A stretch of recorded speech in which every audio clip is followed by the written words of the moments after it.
Les rochers se fondirent, et les sépulcres s'ouvrirent, et plusieurs corps des saints qui étaient morts ressuscitèrent. C'est pas moi qui le dis, c'est la Bible. Étant sortis des sépulcres, après la résurrection de Jésus, ils entrèrent dans la ville sainte et apparurent à un grand nombre de personnes. Même alors, verset 54, le centurion et ceux qui étaient avec lui pour garder Jésus, ayant vu le tremblement de terre et ceux qui venaient d'arriver, firent saisir une grande frayeur et dirent, assurément cet homme était fils de Dieu. Ainsi, les frères qui nous ont précédés, qui sont morts et qui attendaient la venue du Seigneur, ils vont ressusciter, ils vont revenir. Et nous aurons la grâce de les voir. Ceux qui sont prédestinés à être enlevés avec eux, les verront. Cet événement aura lieu et on pourra les voir avant de partir. C'est ma pensée. Je ne dis pas que c'est ainsi de suite, mais je lis ici, plusieurs les virent. Alors nous aussi, quand nous verrons ces frères qui nous ont précédés, nos bien-aimés que nous aimons, et quand nous les verrons, ça c'est nous, ça y est, c'est fini. Mais les autres, nous ne les verrons pas. Les autres, nous les verrons pas. Ceux qui les ont vus ici, ce sont ceux qui étaient prédestinés à les voir. Et nous les verrons quand je verrai mon bien-aimé frère Malika. Oh, je dis ça y est frère, on s'en va. Donc nous allons nous en aller. Mais pour y aller, il faut maintenant participer à sa nature divine. Ça veut dire s'efforcer à entrer par la porte étroite. Et donc on peut lire ça dans 1 Pierre, 2 Pierre plutôt, 2 Pierre.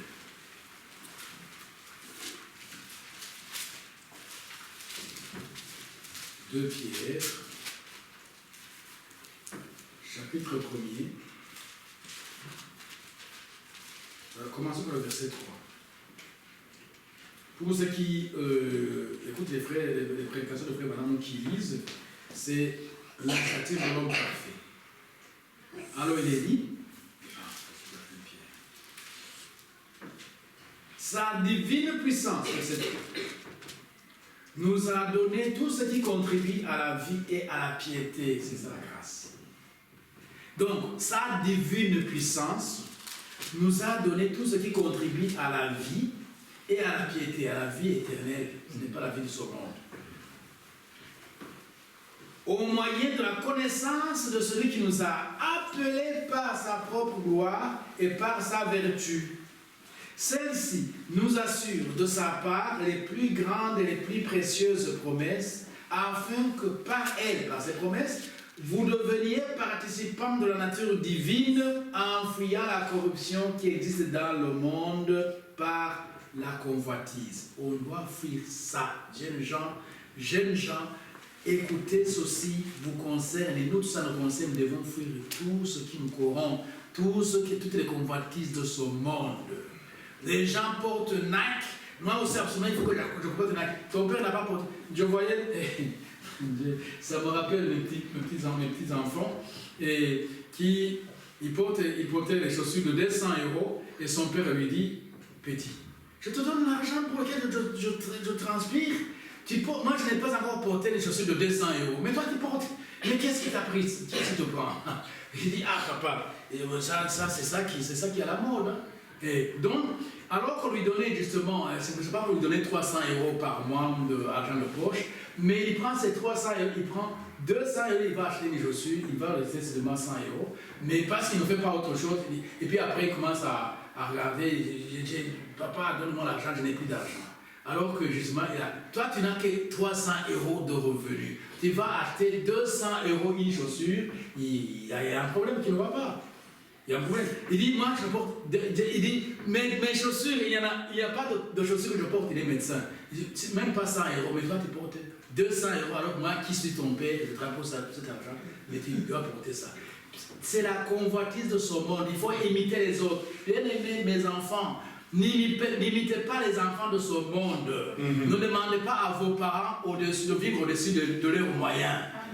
Lui, il pouvait donner ses 300 €, il y avait 5 enfants, il pouvait les donner, parce que les médecins, ils travaillent, ils touchent plus de 5 000 € par mois, il pouvait le faire. Mais les enfants étaient conscients, papa, l'argent, on va faire ça. Mais nous, ce que nous devons faire, même si tu as l'argent, il y a beaucoup de choses à faire.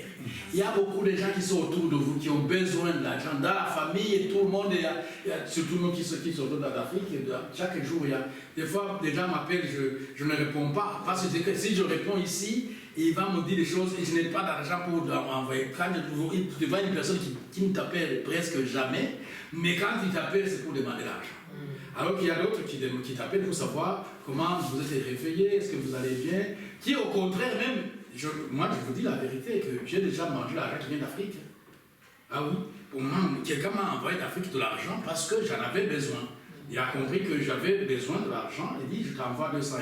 Il m'envoie 200 €, ça vient d'Afrique. Alors il y a d'autres qui savent, même quand il a construit une belle maison plus que même la tienne, toi tu n'en as même pas. Comme la sienne, mais lui, il te demande l'argent, il est toujours pauvre. Il roule dans une belle voiture, mais il veut que toi, ce soit toi qui envoie l'argent là-bas, parce que c'est toi qui écoute l'argent.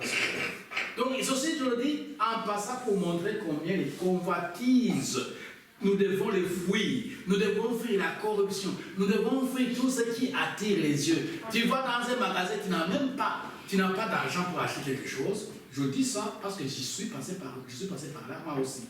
Ou tu vas dans un magasin pour voir, quand j'aurai l'argent, je vais acheter ça. Quand j'aurai l'argent, je vais acheter ça. Mais attends, pourquoi tu vas là? Tu n'as pas d'argent, tu auras l'argent. À ce moment-là, il y aura d'autres choses qui seront déjà venues, qui est même plus que ça. Ce sont des convoitises qui t'amènent là-bas pour apprécier les choses quand tu n'as pas l'argent. Et là, je crois que c'est Dieu qui m'a préservé. C'est comme ça que les autres arrivent même à voler. Parce qu'ils voient, ils convoitent, il n'y a personne qui le voit. Il met dans sa poche, il part, il dit qu'il a vu que ce n'est pas, il n'y a pas de... Parce que il n'y a pas de corde, il y a d'autres où il n'y a pas de corde, quand il va passer, ça ne va pas crier. Parce que, et d'autres, il y a des choses où il y a les cordes, quand il passe, ça crie. Mais d'autres, il n'y en a pas. Ils sont savants, ils savent de tout ça. Et il va voler. Mais bien, et pour éviter ça, il dit, pour participer à la nature divine, nous devons fuir ces choses-là. Il dit, quand vous avez de quoi manger et à vous habiller, cela vous suffit. Et à vous habiller, ça ne demande pas de porter des trucs griffés, ou des gens qui disent, ah non, ça c'est la griffe, ou ça c'est tel, ça. Donc, c'est tout des Congolais, c'est terrible. C'est vraiment, ils sont dans ça, ils disent c'est la griffe. Et quand tu regardes la Bible, tu regardes, il faut être connaisseur pour l'apprécier. Mais il y a que la personne qui porte cet habit qui saura qu'elle est chère. C'est de la vanité. De trouver d'autres qui sont mieux que ça, que tu le portes, ça coûte moins cher, mais tu le portes et vous êtes les mêmes. Dans la rue, on voit que vous êtes vous. Il suffit que vous soyez, il y a des gens qui ont un corps bien, et quand ils portent un habit, ça lui va bien, et c'est tout. Donc, quand vous avez de quoi vous habiller, maintenant ici nous sommes en hiver, il faut porter quelque chose pour vous couvrir contre le froid, c'est normal. Et on peut les trouver partout. Le Seigneur m'a donné, je vais vous donner des exemples. J'ai vu une fois, je vais dans un magasin, solde, un menton, 500 €. Mais ce menton, le prix c'était 1500 €.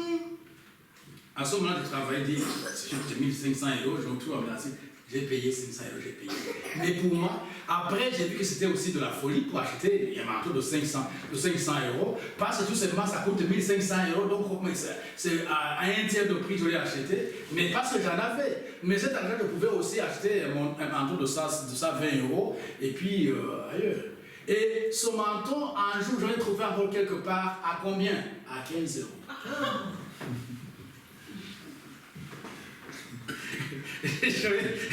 J'ai dit, ça y est, je l'ai pris, mais là c'est le même manteau. Parce que le même manteau, je l'ai trouvé à 15 € quelque part, je l'ai porté, parce que l'ancien que j'avais porté, le Seigneur m'avait dit de le jeter. C'est quand le Seigneur m'a parlé, quand il m'avait mis à l'écart pendant 5 ans, il m'a enseigné, il dit ça, tout ce que tu as, tout ce qui a été dans cette maison-là, tout est marqué par le diable, et partout où il va passer le diable, il va te voir. Ah, je ne savais pas que les démons marquent les choses dont vous passez, il y a ça attire les démons, ils voient que ça vient de chez eux. Et vous passez.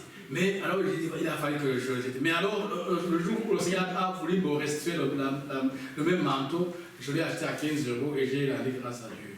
Donc quand le Paul te dit, ah, mais cela, quand vous les trouvez, ce sont les avocats, les médecins qui portent de doter les manteaux parce qu'ils ont beaucoup d'argent. Mais moi, je le porte et je pense que le Seigneur me l'a donné, tout simplement. Ainsi, ceci pour dire, ça ne sert à rien de convoiter les choses de la terre. Ça va passer. Ça ne sert, combien, tu vas voir une robe avec 50 vêtements, tu ne vas pas les porter en même temps. Donc donne aux pauvres. Alors c'est ainsi que justement, moi je l'ai trouvé dans un magasin où ceux qui étaient riches ont amené pour les pauvres. Et quand je suis entré là-bas, tout le monde pensait que ça ne leur disait rien. Mais comme moi je le connaissais, je suis vite et je l'ai acheté. C'est-à-dire que le Seigneur veut que vous ne vous encombriez pas avec les choses de ce monde. Amen. Pourquoi? Parce que ça vous le plaisez. Donnez aux pauvres et le Seigneur va vous bénir. Et là, les gens, vous trouvez, quand vous lisez l'Écriture, au temps de la fin, à la résurrection générale, nous ne serons pas là, parce que nous, c'est Dieu qui est ici, c'est nous qui allons les juger. Mais le Seigneur dit, il va dire à certains, vous à droite, les autres à gauche, il dit, vous entrez dans mon règne. Vous avez, j'étais malade, vous m'avez visité. J'étais en prison, vous m'avez visité. Il y a des gens qui visitent dans les prisons, mais qui ne sont même pas des croyants, qui disent que Dieu n'existe pas, qui disent que Dieu, qu'ils sont athées. Mais vous trouvez que dans leur tradition, leurs parents, leurs grands-parents étaient des chrétiens, étaient des croyants, et Dieu leur fait grâce parce qu'il fait compassion jusqu'à ce qu'il est, jusqu'à combien de générations? 1000 générations. C'est ainsi que vous voyez quelqu'un qui est béni, tout simplement, pourtant il ne croit même pas à Dieu. Mais son arrière-arrière-grand-père, Dieu lui avait fait grâce, et il fait grâce à ce qu'il est, mais jusqu'à 1000 générations. Et ainsi, on se demande pourquoi est-ce que ici, les autres, ils ont des inventes, les autres, nous, on n'invente rien, tout ça. Mais ce sont des enfants qui, par l'évangile est venu avec Paul, ils ont entendu, ils ont cru, et leur postérité n'est même pas jusqu'à 1000 générations aujourd'hui. Dès 1000 ans, 1000 générations n'est pas encore passé. Et donc, quand ils continuent à expérimenter la grâce, ils sont riches dans le matériel, et ils agissent comme ça. Ils disent même que Dieu n'existe pas, mais vous le trouvez en train de faire le bien, de combattre pour le bien, d'être des syndicalistes pour que celui qui est en bas soit élevé. Ils se disent ceci, cela. Vous le trouvez, il ne ment pas, il ne tue pas, il ne vole pas, il a la compassion plus que ceux qui croient. Et vous trouvez que les gens qui sont dans les églises sont dans l'extrême droite, où ils disent non, les étrangers, tout ça, ils parlent mal contre les étrangers, ils parlent mal, mais les autres sont là en train de dire non, ce n'est pas la paix, c'est pas normal. Ce n'est pas normal, mais il ne sait pas qui il sait. Il sait Dieu sans le connaître. Et c'est eux qui entendront cette voix qui les dira, j'étais malade et vous m'avez visité. Seigneur, quand est-ce que tu étais malade? Nous t'avons visité, il dit, lorsque vous êtes allé à l'hôpital. Lorsque vous avez visité quelqu'un en prison, lorsque vous avez fait, c'est à moi que vous l'avez fait. Amen. Ils vont entrer sans avoir connu Dieu. Mais Dieu est mort pour l'humanité. Le sang de Jésus est tombé, c'est pour tous les hommes.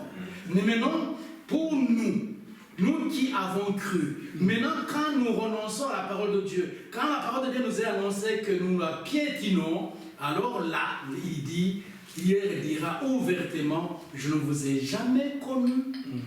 Allez-vous-en, vous qui commettez l'iniquité, éloignez-vous de moi. Pourquoi? Parce que tu sais la vérité, tu sais ce qu'il faut faire, mais tu ne le fais pas. On te dit, participe par la nature divine, entre par la porte étroite. Toi, tu veux entrer par la porte large, qui mène à la perdition. Il dit non, avec les autres, non, je suis comme les autres. Il dit, d'ailleurs, on en a parlé, Jésus, ça fait longtemps, hein, qu'on parle de lui, mais attends, on ne sait pas. D'ailleurs, tu commences maintenant à douter. Alors maintenant, remarquez, dans 2 Pierre, il dit, à cause de cela même, faites tous vos efforts. Ah, verset 5. Faites tous vos efforts. Ça veut dire qu'il n'y a pas, si tu as l'effort qu'on peut évaluer à 100, sans effort, il faut partir avec 100%, tous les efforts. Tout, et les dents, et les doigts, et les pieds, tout. Et vous y allez. Là, c'est la représenter avec la chair. Mais tous vos efforts, ça veut dire que vous ne devez rien laisser. Ça veut dire que vous devez aimer Dieu de tout votre cœur, de toute votre âme. Quand vous sortez, n'oubliez pas de confier à Dieu ta route. Quand vous rentrez, n'oubliez pas de dire merci au Seigneur. Quand vous allez manger, quand vous vous réveillez, que vous allez, Seigneur, merci pour... Et quand vous priez, ne priez pas seulement pour vous-même. La Bible dit, priez pour tous les saints. Et pour tous les saints. Quand tu intercèdes pour tous les saints, il y a un saint quelque part qui est tellement coincé par les démons qu'il ne sait pas prier. Parce que Satan, là, c'est sérieusement coincé. Il n'a même pas l'envie, il n'a même pas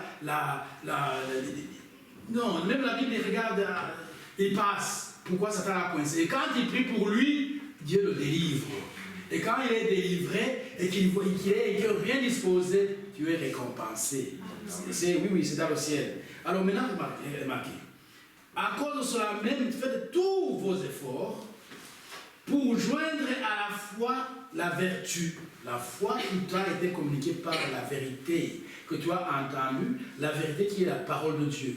Parce que nous sommes sanctifiés par la vérité. En dehors de la vérité, il n'y a pas de saint, il n'y a pas de sanctification. Toute parole humaine qui n'est pas révélée et qu'on enseigne parce que c'est la connaissance, ça ne sert à rien. Et donc, celui qui enseigne ces paroles, alors que Dieu ne l'a pas envoyé pour faire ça, il va dire ce qu'il pense lui-même, mais il est sous la malédiction, c'est là qu'il est écrit, quand nous-mêmes, quand un ange descendra du ciel, vous enseignerez autre chose que ce que nous avons enseigné, qu'il soit anathème.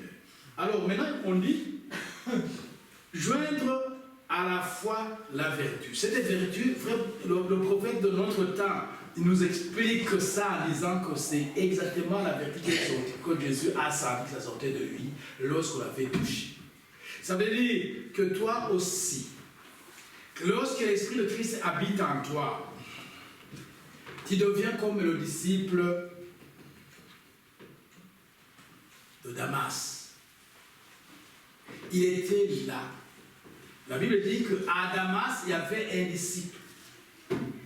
Lui, il n'était ni apôtre, ni prophète, ni diacre, mais c'était un disciple.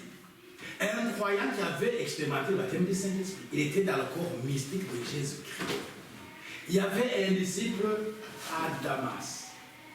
Et le Seigneur lui dit, on peut le lire, ça nous aide. Actes des apôtres.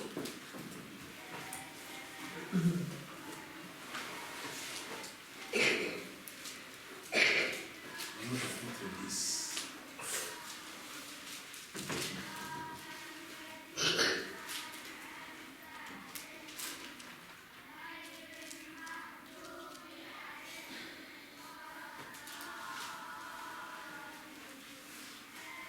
Et l'appel de Paul, c'est le chapitre 9. Oui, c'est ça. Au verset, acte 9, verset 10. Or, il y avait à Damas un disciple nommé Ananias. Le Seigneur lui dit, dans une vision, Ananias, il répondit, me voici Seigneur. Et le Seigneur lui dit, lève-toi, va dans la rue qu'on appelle la droite et cherche dans la maison de Judas un nommé Saul de Tarse. Car il y prit et il a vu en vision un homme du nom d'Ananias qui entrait et qui lui imposait les mains afin qu'il recouvre la vue. Ananias répondit, Seigneur, j'ai appris de plusieurs personnes tous les maux que cet homme a fait et à tes saints dans Jérusalem. Et il a ici des pouvoirs de la part des principaux sacrificateurs pour lier tout ce qui invoque ton nom. Mais le Seigneur lui dit, va, car cet homme est mon instrument que j'ai choisi pour porter mon nom devant les nations, devant les rois et devant les fils d'Israël. Et je lui ai montré tout ce qu'il doit souffrir pour mon nom. Ananias sortit et lorsqu'il fut arrivé dans la maison, il posa les mains à Saül et en disant, Saul, mon frère, le Seigneur Jésus qui t'est apparu sur le chemin dans lequel tu venais, m'a envoyé pour que tu recouvres la vue et que tu sois rempli de cet esprit. On peut même s'arrêter là, vous allez continuer comme ça à la maison. Remarquez que c'était un disciple à Damas, mais celui que Dieu va utiliser pour imposer à Saul, le messager du premier acte de l'Église, pour qu'il recouvre la vue, et c'est lui qui l'a baptisé, et en lui imposant les mains, qui a reçu le Saint-Esprit, un simple disciple, mais qui était à Damas. Ainsi nous sommes là.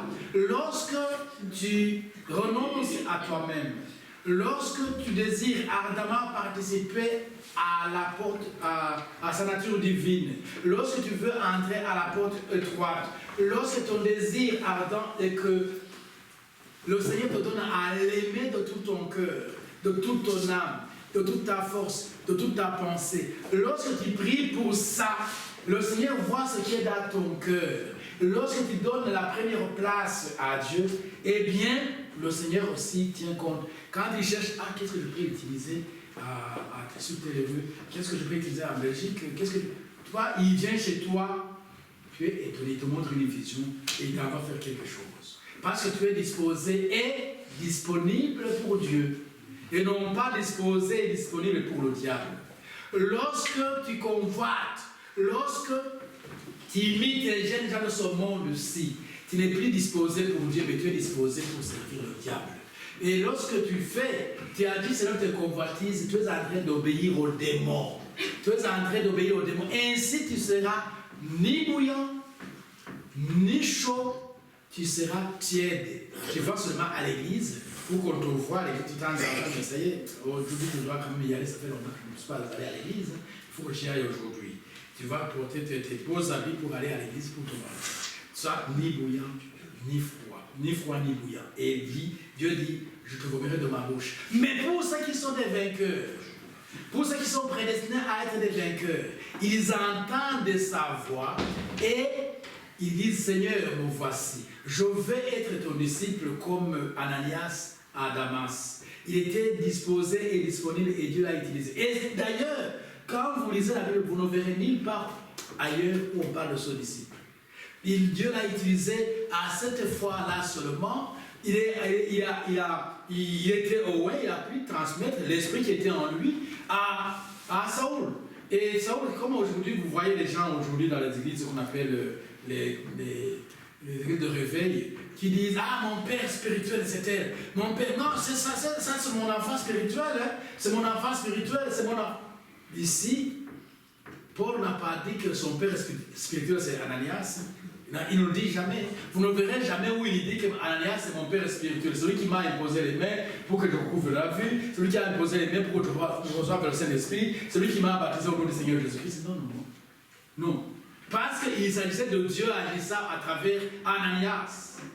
Et ainsi Dieu peut nous utiliser aussi, peut t'utiliser. Et ce qu'il fait avec toi, ne t'enorgueillit pas. Ne t'élève pas au-dessus des autres en disant parce que Dieu a fait ceci à moi, donc je dépasse les autres. Non, à ce moment-là, Dieu te résiste.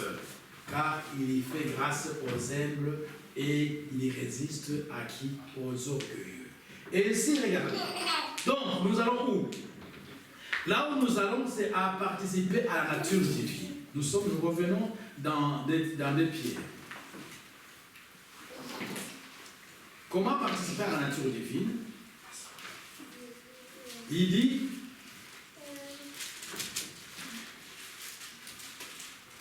ajoutez à la foi, donc, parce que Dieu vous a donné tout ce qui te rend capable d'y arriver, parce que sa divine puissance nous a donné tout ce qui contribue à la vie et à la piété. Alors il dit, nous étions au verset 6, 5, alors il dit, 5, à cause de cela même, faites tous vos efforts pour joindre à votre foi la vertu, à la vertu, la connaissance, la connaissance, la maîtrise de soi, à la maîtrise de soi, la patience, à la patience, la piété, à la piété, l'amitié fraternelle, à l'amitié fraternelle, l'amour. Car si ces choses sont en vous et ils sont avec abondance, et ne vous laisseront point oisifs ni stériles pour la connaissance, encore la connaissance, de notre Seigneur Jésus-Christ. Verset 10. C'est pourquoi, frères, appliquez-vous d'autant plus à affermir votre vocation et votre élection, car en faisant cela, vous ne broncherez jamais. Mais pourtant, l'Écriture nous dit que nous branchons de plusieurs manières. Mais là, voilà où nous allons. À ne plus jamais broncher. À ne plus jamais nous justifier en disant, frère, nous sommes des humains, frères. Nous sommes nés humains, mais nous participons à la nature divine. Amen. Et donc, Dieu ne branche jamais. Donc, quand maintenant nous arrivons à la croissance, où nous arrivons, et pour cela, Dieu a pourvu pour que nous y arrivions, pour que nous ne soyons pas son peuple qui meurt par manque de connaissance. Qu'est-ce qu'il nous donne? Il nous a, dans Éphésiens chapitre 4, Éphésiens chapitre 4,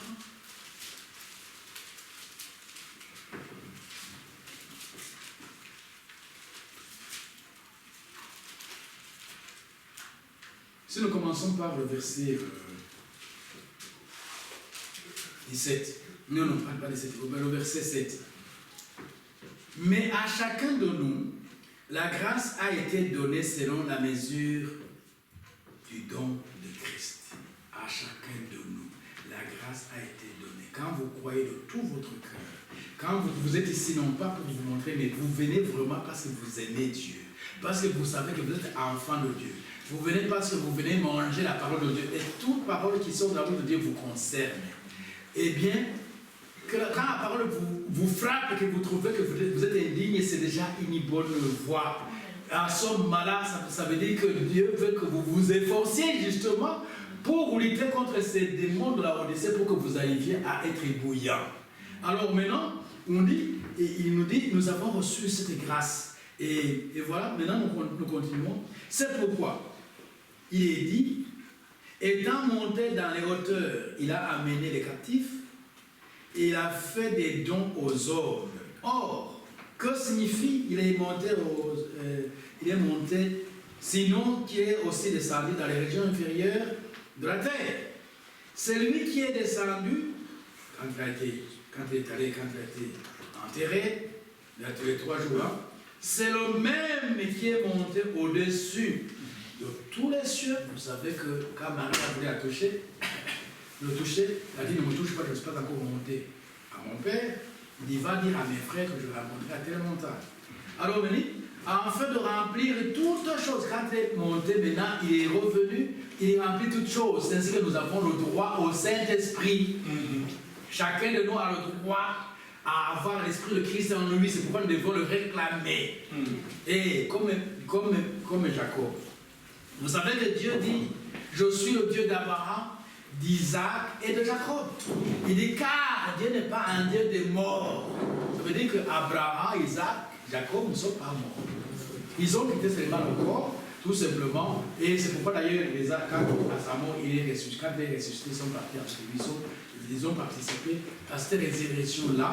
Et nous attendons la résurrection des autres. Alors maintenant, il dit,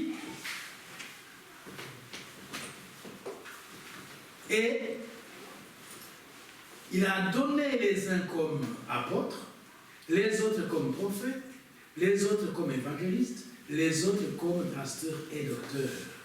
Pourquoi? Pour le perfectionnement des saints en vue de l'œuvre du ministère de l'édification du corps de Christ. Pour le perfectionnement des saints. Amen. Pour que tu sois perfectionné, il faut d'abord que tu sois sanctifié par la parole de Dieu. Le perfectionnement, c'est la glorification. C'est pour nous amener à être glorifiés. Ce qu'il a sanctifié, il les a aussi glorifiés. Donc, maintenant, pour être saint, il faut croire à la parole de vérité, à la vérité, et non pas à la parole dénominationnelle. Vous dites, en fait, là aussi on prêche la parole, là aussi d'ailleurs, ce pasteur-là, moi je l'apprécie, mais il n'a pas la révélation de ce que Dieu fait dans notre temps. Il n'a pas. Si tu lis pas si tu entends seulement même le nom de Branham, il est prêt à blasphémer. Parce qu'il n'en a pas la révélation. Mais toi, Dieu t'a fait grâce. Alors, mais regardez. Donc, il a donné ce système ministère. Ceux qui disent qu'il faut écouter seulement les bandes magnétiques, les prédications de Frère Branham, ça veut dire qu'ils n'ont rien compris. Parce que Branham était venu selon la promesse que Jésus avait donnée, qu'il viendra et il fera quoi? Et rétablira toutes choses. Et ce qu'il devait rétablir, il devait rétablir la parole, le ministère. Et donc, dans Éphésiens chapitre 4, verset 11, nous voyons qu'il y a 5 ministères. Il faut que ces ministères soient rétablis et qu'il enseigne les saints pour les amener où? À la perfection, pour qu'on arrive à ne plus jamais broncher. Aujourd'hui, nous bronchons de plusieurs manières, mais l'objectif, c'est pour arriver à ne plus jamais broncher. Mais pour y arriver, il faut que nous soyons enseignés. Nous soyons enseignés par le Saint-Esprit. Ce n'est pas par un homme qui nous enseigne, c'est le Saint-Esprit qui nous enseigne. Ce que je dis ici, chacun prend sa part. Donc, tout ce que je dis, je peux dire des choses, je pense que je n'ai rien dit, mais chacun a reçu sa part par le Saint-Esprit qui agit en lui, qui prend maintenant, dit, ah, ça c'est pour moi, ça c'est pour moi, ça c'est pour moi. Seigneur, je vais à ne plus jamais broncher. Mes frères et sœurs, broncher, il n'y a que Dieu qui ne bronche pas, qui ne bronche jamais. C'est-à-dire que quand Dieu habite en vous et qu'il vous domine, ou vous arrivez à un niveau où vous ne faites plus rien sans qu'il vous l'ait dit. Ou vous ne faites plus rien, vous ne voulez pas sortir, vous sentez que non. Même s'il n'a pas parlé, vous sentez que vous êtes empêché. Vous ne savez pas pourquoi aujourd'hui je me sens mal. Vous pouvez même tomber malade. Parce que Dieu ne veut pas que vous y ayez, parce qu'il y a un danger. Il y a quelque chose, Satan vous attend pour vous cribler. Et le Seigneur vous fait tomber malade. Vous sentez, vous appelez au travail. Aujourd'hui, ça ne va pas, je ne viens pas. Vous allez voir le médecin peut-être pour justifier votre absence, mais après, vous sentez que vous... Mais c'est fini, je me sens bien. Le danger est passé. Le Seigneur n'a pas voulu que vous sortiez à ce moment-là, parce qu'il y avait un danger pour vous. J'ai une soeur qui m'a rendu témoignage il n'y a pas un mois, qui m'a dit, mais je voulais sortir avec mon sac, et je sens quelque chose qui me dit, laisse ton sac là, ne pars pas avec ton sac. Mon sac, il y a mon téléphone, il y a tout. Si je ne pars pas avec mon sac, donc je ne vais quand même pas marcher avec le téléphone, mais comme ça, mon sac. Il a pris son sac, il est parti. Il y a tous les documents et le téléphone et tout. Et quand il n'a pas fait 5 pas que les gens sont venus à moto et puis, ils ont pris le sac, ils sont partis, ils ont commencé, ils ont fait ça comme ça, en le regardant, en rigolant. Ils sont partis avec le sac. Mais c'était le Saint-Esprit qui me parlait en fait. Ah oui. Donc, il faut que nous sachions, quand Dieu nous parle, il est doux, il ne parle pas en criant. Tu peux sentir un sentiment qui, ça ne va pas. Donc, non, moi je ne l'ai pas. Le Saint-Esprit est en toi, mais tu ne le sais pas. Parce que tu es saint, tu es sanctifié par la parole de Dieu. Et maintenant, il faut que tu arrives à être réellement circoncis. Comme vous vous rappelez qu'après, peut-être on aura l'occasion d'en parler un autre jour, lorsque les enfants d'Israël ont passé 40 nuits, 40 ans dans le désert, Dieu ordonna à Josué de circoncire la nouvelle génération. Ils étaient nés dans le désert, sous la colonne de feu, mais ils étaient des incirconcis. Et ainsi, on peut être, tu sens que oui, tout ça, je crois au message, mais tu n'as jamais été baptisé du Saint-Esprit. Parce que, mais tu sens vraiment que le Saint-Esprit te conduit, oui, la Bible nous dit que les enfants de Dieu, ceux qui sont conduits par le Saint-Esprit sont enfants de Dieu. Mais il y a une expérience que nous devons vivre. Remarquez que quand Jésus était avec eux, ils étaient sanctifiés. Il leur a dit, allez chasser les démons, allez guérir les malades, allez faire ceci. Ils sont allés, ils ont guéri les malades, ils ont fait des miracles. Mais il y avait certaines choses qu'ils ne pouvaient pas faire. Où Jésus, quand ils ont demandé, non, ce démon-là, ça demande la prière et les jeûnes. Mais Jésus n'avait pas prié, n'avait pas jeûné. Lui a dit, d'ailleurs, quand ils lui ont parlé, il dit, race incrédule, jusque quand vous parlerai-je? Jusque quand serai-je avec vous? Et ils ont chassé les démons, mais ce n'était pas encore le jour de la Pentecôte.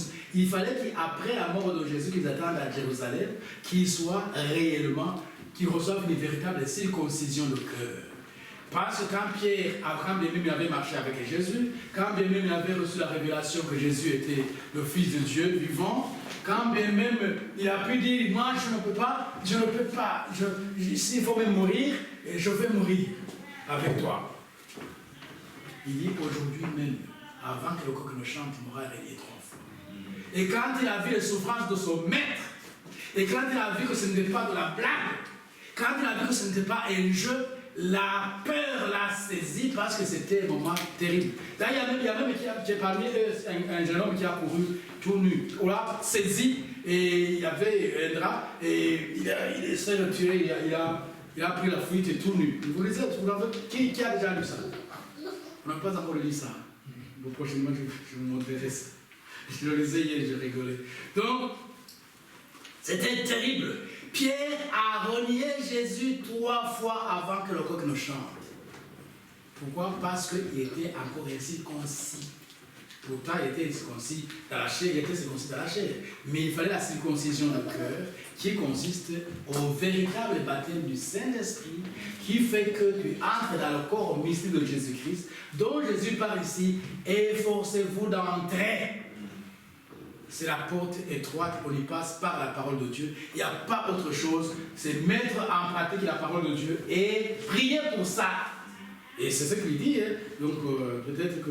Est-ce que c'est à 2h30 qu'il faut arrêter? Donc, on va voir ça prochainement, mes bien-aimés, pour que nous puissions voir exactement comment le Seigneur veut que nous lui demandions. Il dit insister, il donne l'exemple, je voudrais donner l'exemple de Jacques, mais je veux vous donner d'autres exemples, beaucoup de gens qui ont reçu la bénédiction de Dieu parce que ce n'est pas de la blague, ce n'est pas un jeu, c'est servir Dieu sans négligence. Il faut que toute négligence disparaisse. Et le diable vous combat pour que vous arriviez en retard, pour que vous arriviez, tu es sur la route, tu es sorti, mais il faut expérimenter ton trajet. Quand je sors ici de telle heure à telle heure, j'arrive à tel endroit. Donc, mettre quelques minutes pour dire si jamais il y a un embouteillage, que je puisse, si jamais de tard je ne peux pas trouver où garer, que je trouve. Donc, mais ça, le diable vous combat. Il faut être conscient de ça. Être conscient. Le frère a été conscient de ça. Donc, ma décision était d'aller quelque part où j'ai laissé la voiture où ce n'est pas payant. Et le frère me dit, frère, là, le diable est terrible. Si tu vas là-bas que tu te retrouves, tu me donnes l'embouteillage. Et moi, je suis ici, je t'attends. Qu'est-ce que je veux faire? Alors que toi, tu vas prêcher, moi, c'est... Non, frère, n'y va pas. Les choses ne sont pas lourdes. On va y aller comme ça, et on voit le transport en commun. Le frère a discerné d'avance ce qui peut arriver et qui aurait pu être un handicap. Et pour l'éviter, nous l'avons déjoué. Nous sommes venus par le transport en commun, nous sommes arrivés à Tamé. Il y avait quand même quelqu'un qui nous avait dévancé. Il y en avait un qui était déjà arrivé. Et donc, ceci, frère, c'est le diable est plus malin que vous ne le sachiez. C'est ce que nous avons lu dans l'autre parabole. Ou l'homme qui a dit, qu'est-ce que je vais faire? Il faut que je donne à ceci pour que si je ne peux pas aller jouer, je ne peux pas aller danser, je ne peux pas aller mendier, j'aurai honte. Je ne peux pas aller labourer, je vais donner à toi, tu dois compter à mon maître. Je dois aussi dire, bon, assis-toi, fais ça, donc, écris ça. Il dit, son maître a accepté, a glorifié, a apprécié de ce qu'il avait, il a agi à un homme avisé. Nous aussi, nous sommes des hommes et des femmes avisés. Satan est terrible. Il a vaincu ta grand-mère Ève, ton grand-père Adam. Aujourd'hui, notre Père, le second Adam, est venu pour nous racheter. Et ce qu'il veut, il veut que nous ne soyons pas vainqueurs. Mais nous savons que le Seigneur nous a dit, ne craignez pas, petits enfants, car votre Père a trouvé bon de vous donner le royaume. Et puisque nous savons qu'il a trouvé bon de nous donner le royaume, nous, ce que nous devons faire, c'est de travailler, de combattre contre la négligence. Lutter contre la négligence. Si tu es négligent, sache-le. Il faut d'abord le savoir comme Zachée a su qu'il était petit, et que la seule façon de voir Jésus, il fallait monter sur les lampes. Et là, regardez, et on lui dit, déjà c'est descend, je veux passer la nuit avec toi. Donc, nous aussi, nous devons nous connaître d'abord qui nous sommes, où nous en sommes, pour arriver à demander la chose qu'il faut pour que nous donnions notre Seigneur la première place dans notre vie. C'est ce qu'il veut. Et après, il dit, il te donnera ce que ton cœur désire. Amen. Que Dieu bénisse. Amen.